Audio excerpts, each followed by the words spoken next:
Hi, my name is Hillary Santana, and I own Little Apple Pilates in Manhattan, Kansas.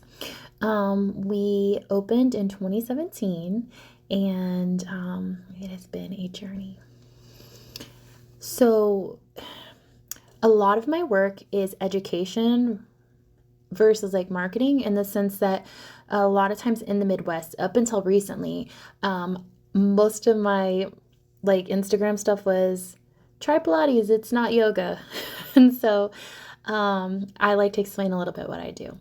So it's Little Apple Pilates Co. because Pilates is like the underpinning for healthy biomechanics and ergonomic. So how I attribute it is at the grocery store, you have a health food section where like the good food is, and then you have food. And so I joke around that we're the health food section of fitness. Like very common people say, oh, I do this in therapy. Oh, this is what my doctor told me to do. But we do it all the time, not just from injuries. And that's really nice. However, I knew in my heart that Pilates was a good baseline to keep my body well and good. And I am 37, so close to 40, and I feel amazing, honestly. I don't never had back pain. I joke around with the clients, I only know hangovers on occasion. So that's good. So anywho, Pilates is great, but it kind of lacks some cardio aspects, some other aspects. So we added in yoga because that's really important to people, and everybody thought it was yoga anyways. And then we added in trampoline. So that's fun. That gets us cardio, it's low impact. That aligns with what we're doing. And then we did bar. Bar is really good because that gets some cardio, but it also mixes Pilates and yoga type things with it. That's good. Oh, but you know what? I also like aerial because I didn't have anywhere to practice aerial, and I was an aerialist. And well, if I'm going to do this, I might as well do something I love and pursue that. Let's throw that in there. Oh, you know what else though? I'm curious about, you want us to do bachelorette parties. Oh, but like you want us to do chair dancing?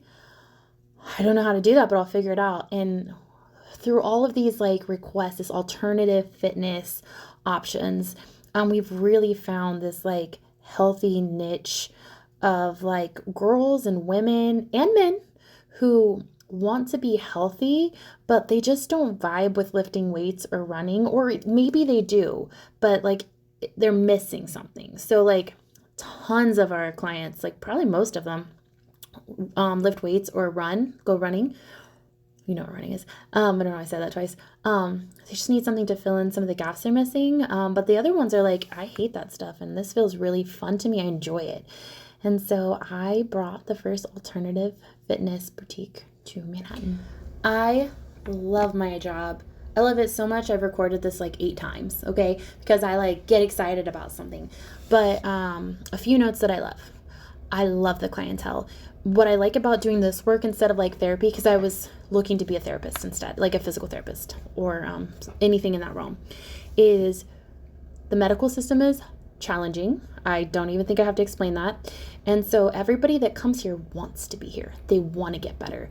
They make it on their calendar. Also, I get to see my clients more than a therapist does. Like weekly, we share stories of our family. We give Christmas presents. My favorite part that makes me want to cry is I say all the time, I would have never met you on the street. I would have never known you, and knowing you has been one of the greatest gifts. I have clients in their 70s, and I get to celebrate their grandkids' things. I have clients that are in their 20s, and they are falling in love for the first time or getting heartbroken for the first time.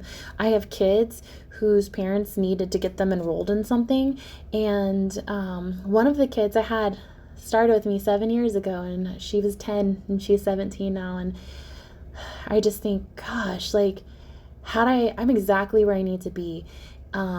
And through me showing up, it allows other people to show up. So it's a great community. We're actually starting a podcast soon. It's very similar ideologies to the people of New York, but it's going to be called, I don't know what it's going to be called. But the tagline is going to be, we put the happiness in Manhappiness, and just share different stories of people here.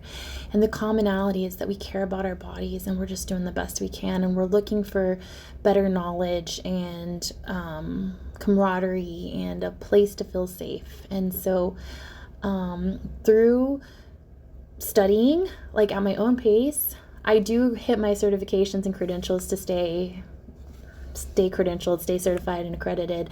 I learned about back and neck and shoulders, prenatal, postnatal, hypermobility, all these invisible things that get in the way of traditional fitness, such as running or weightlifting, like these things that can cause ailments.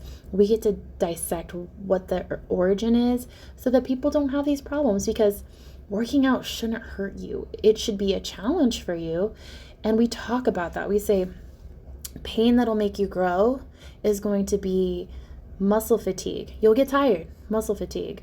Massage, that's uncomfortable. And stretch. But those are growing pains. They're just uncomfortable, but they make you grow. Everything else is trash. If it hurts, if it aches, if it feels pinchy, if it's tingly, all these things are uncomfortable and they're gonna hurt you. Collapsing, no thank you. Take me out of there. Okay, so that's the business part. The entrepreneur part.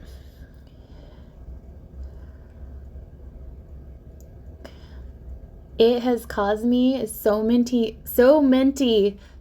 mental health issues, but I would do it 100 times over.